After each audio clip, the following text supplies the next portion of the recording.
Assalamualaikum warahmatullahi wabarakatuh. Bismillahirrahmanirrahim. Innal hamdalillah, assalatu wassalamu ala Rasulillah wa ala alihi wa sahbihi wa man tabi'ahu wa mawalah. Amma ba'du. Pada momen dan kesempatan kali ini, saya akan menjelaskan tentang hukum syara' dalam kaitannya dengan materi usul fikih. Yang pertama, tentang definisi hukum syar'i. Hukum syar'i itu adalah khitabnya syari'. Saya ulangi, khitabnya syari'. Yang disebut dengan syari' adalah Allah dan Rasulnya. Jadi hukum syar'i adalah khitabnya syari' yang berkaitan dengan perbuatan manusia yang mukallaf. Yang disebut mukallaf itu manusia yang baligh dan berakal, serta khitabnya itu berbentuk tolab, tuntutan, takhyir atau pilihan, dan wad'i atau ketentuan dan ketetapan. Nah, ini definisi dari hukum syar'i. Nah, penjelasan dari definisi ini, pertama yang disebut dengan khitab syar'i. Khitab syar'i itu apa? Khitab syar'i itu adalah pernyataan-pernyataan syari' atau pernyataan-pernyataan Allah dan Rasulnya yang disampaikan kepada manusia sebagai wujud dari keinginan dari syari' terhadap manusia. Jadi khitab syari' berarti itu adalah pernyataan Allah atau pernyataan Nabi yang ditujukan kepada kita sebagai hamba. Misalnya, saat Allah menginginkan kita umatnya ini untuk mendirikan sholat, ya, maka Allah akan menyatakan firman-Nya. Allah akan menyatakan firman-Nya dalam Al-Quran, kata Allah, wa aqimus sholata, dan tegakkanlah sholat. Berarti tegakkanlah sholat itu adalah khitab syari atau khitabnya Allah kepada kita supaya kita menegakkan atau melaksanakan sholat sesuai yang dikehendaki oleh Allah. Nah, itu yang disebut dengan khitab syari. Jadi pernyataan hukum dari Allah atau Rasulnya kepada kita, ya, itu bisa jadi berbentuk pernyataan langsung yang menunjukkan keinginan Allah dan Rasulnya secara langsung. Atau bisa juga yang kedua dengan cara yang tak langsung menunjukkan keinginan syari. Nah, yang disebut dengan contoh yang secara langsung seperti contoh tentang perintah sholat. Itu kan langsung saja Allah mengatakan dalam firman-Nya, wa aqimus sholah, wahai manusia kalian tegakkanlah sholat. Jadi itu Allah berkata, khitabnya Allah itu kepada kita secara spesifik dan langsung. Nah, ada juga khitabnya Allah yang tidak langsung, yaitu ketika Allah tidak secara langsung menyampaikan kepada kita melalui pernyataan-pernyataannya atau melalui firman-Nya. Contoh, Allah menghendaki supaya kita manusia ini tidak mengkonsumsi narkoba misalnya. Maka Allah akan menyatakan di dalam Al-Quran secara tidak langsung, ya ayyuhalladzina amanu innamal khamru wal maisir wal ansab wal azlam rijsun min amali syaiton fajtanibuhu. Nah, artinya apa? Wahai orang yang beriman, sesungguhnya meminum khamar, berjudi, berkorban untuk berhala, mengundi nasib dengan panah, itu adalah perbuatan syaitan. Maka jauhilah perbuatan-perbuatan itu.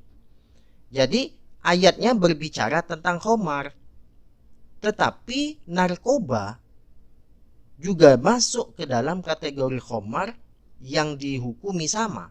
Kenapa disamakan antara narkoba dan khamar? Karena terdapat karakteristik yang identik. Apa itu karakteristiknya? Yaitu dapat merusak akal dan menghilangkan kesadaran. Nah, jadi keinginan Allah itu supaya kita manusia itu menjauhkan diri dari khamar, secara tak langsung juga Allah ingin membuat kita ini menjauhkan diri dari narkoba juga dan dari jenis bahan konsumsi lainnya yang merusak akal dan kesadaran manusia. Kemudian yang disebut dengan khitab syari, atau pernyataan-pernyataan Allah dan Rasulnya itu bisa jadi berbentuk tiga. Yang pertama berbentuk talab atau tuntutan. Yang kedua takhyir atau pilihan. Dan yang ketiga adalah wada atau ketentuan atau ketetapan. Nah, tiga bentuk dari khitab inilah yang akan kita bahas dalam konteks hukum syar'i ini. Khitab tolabi itu adalah khitab atau pernyataan Allah kepada manusia yang sifatnya tuntutan. Jadi Allah menuntut. Menuntut terhadap apa? Menuntut terhadap dua hal. Yang pertama adalah menuntut untuk melakukan atau tolabul fi'li. Nah, yang kedua tuntutan untuk meninggalkan atau tolabut tarki. Jadi ada dua macam tuntutan oleh Allah kepada kita, yaitu tuntutan apa? Tuntutan melaksanakan atau melakukan, serta tuntutan meninggalkan. Ini yang disebut dengan tolabul fi'li dan tolabut tarki. Nah, dari sinilah kemudian akan lahir 5 macam hukum dalam agama kita. Jika tuntutan melakukan atau tolabul fi'li itu dalam bentuk pernyataan yang sangat tegas dari Allah, maka dia akan melahirkan hukum yang disebut dengan hukum ijab. Hukum ijab ini. Jadi hukum ijab itu apa? Tuntutan melakukan berdasarkan pada pernyataan Allah yang sangat tegas. Tuntutan melakukan atau tolabul fi'li, tapi dengan pernyataan atau dengan khitab atau dengan firman yang kurang tegas dan jelas, maka dia akan melahirkan hukum yang disebut dengan an-nadab. Jadi yang pertama, jika dia tuntutan melakukannya itu berdasarkan pada pernyataan yang tegas, melahirkan ijab. Tapi kalau pernyataan yang tidak tegas, dia melahirkan nadab. Yang dimaksud dengan tegas itu bahasa aslinya adalah sesuatu yang jazim. Jadi jazim dalam bahasa aslinya. Sedangkan yang kurang tegas bahasa aslinya yaitu ghairu jazim. Nah, apa cirinya sesuatu itu jazim, tegas, atau kurang tegas, ghairu jazim? Cirinya adalah jika pernyataan atau tuntutan Allah itu adalah pernyataan yang tegas atau yang jazim, maka pernyataan itu hanya mempunyai satu pemahaman atau makna. Dia tidak bermakna ambigu, dia bermakna jelas, yaitu bermakna hanya mengerjakan atau meninggalkan saja. Itu yang pertama. Yang kedua, dia akan menunjukkan tuntutan melakukan yang sifatnya tegas. Selain dia hanya mempunyai satu pemahaman, juga dia disertai dengan ancaman hukuman jika tidak ditaati.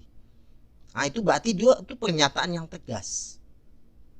Nah, sebaliknya apa? Yang kurang tegas itu pernyataan yang bagaimana?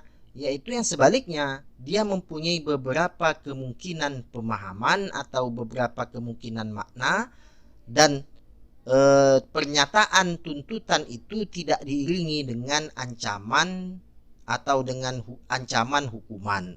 Itu perbedaan antara tegas dengan kurang tegas.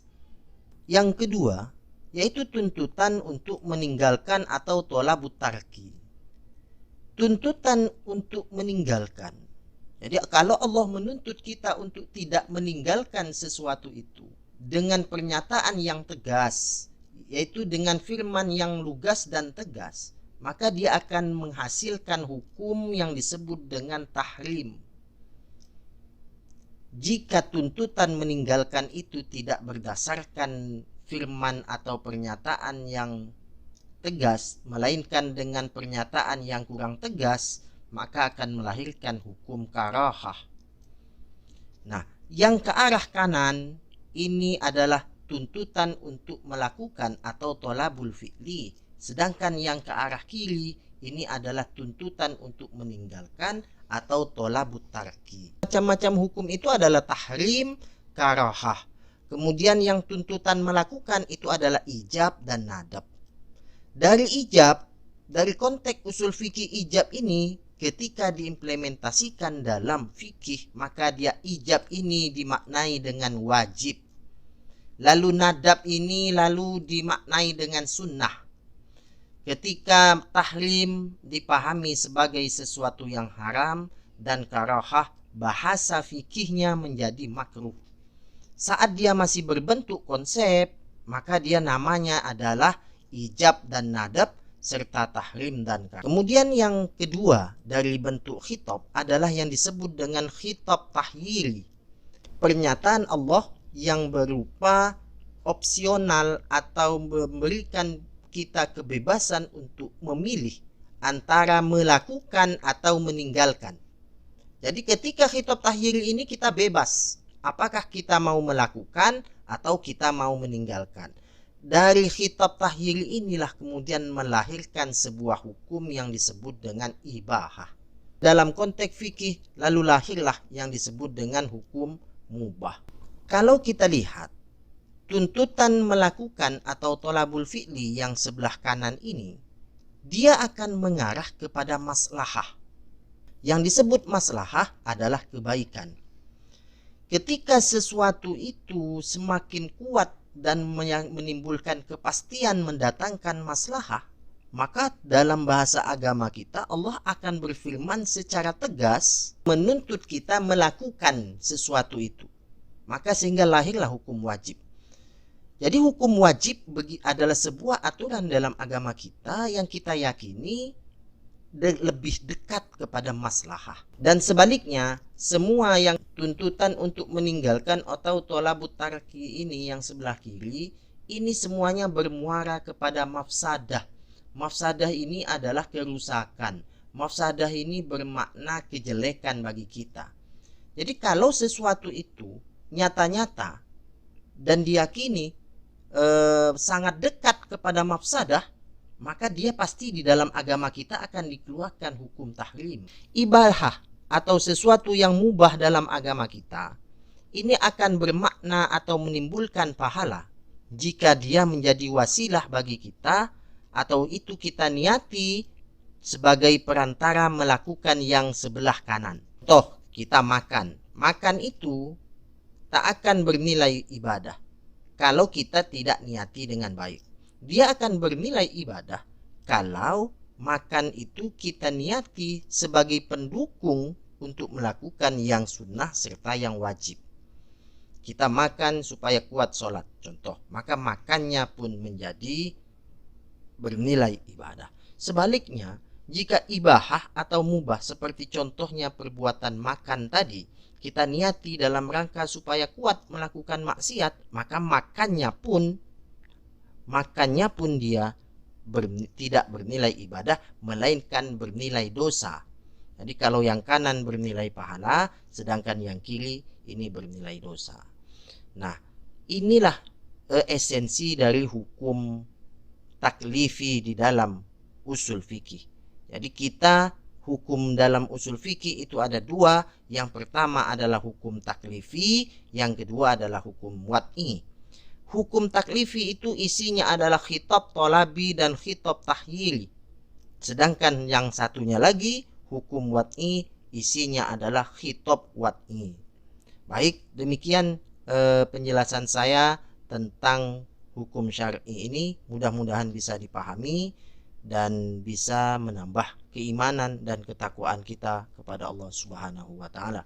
Akhirul kalam, assalamualaikum warahmatullahi wabarakatuh.